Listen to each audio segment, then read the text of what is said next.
G'day, and welcome to Before the Podcast. I look back at some of the quilts I made earlier in my quilting journey. We have 3 days left in this challenge and 3 more quilts to show, and I'm excited to show you this one here, which I call my Arrows quilt. This was one that I made in the spring of 2021, and we made it for a friend of ours who was battling cancer, and I wanted him to have something nice and warm to cuddle under while he went through his chemotherapy treatments.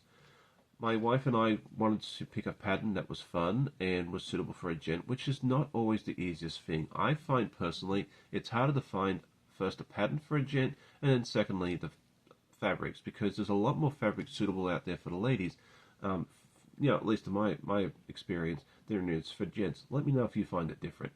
Anyway, we went to Joann and we found about 8 different fabrics that we thought would go together in this Arrows quilt. And then I went ahead and started cutting out the fabric. I had 2 choices here. I could go with either a just sets of rectangles and half square triangles, which would have been the easiest way of doing it. But I wanted the arrows to be, one piece. So I went ahead and cut them into a parallelogram and sewed those all together into strips and then tried to line it up with the other half as well. It was a little challenging, but I did a pretty good job here. It lined up pretty well for the most part, and I'm really happy with the effect here.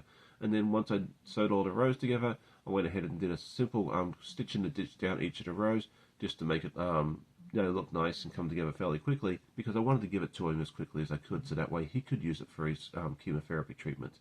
Well, I hope you enjoyed today's quilt. Let me know if you've ever made a quilt similar to this, or if you've ever had to make up a pattern on your own, kind of like what we did here. If you did enjoy the video, I would love it if you just hit the like button. It helps the channel out immensely.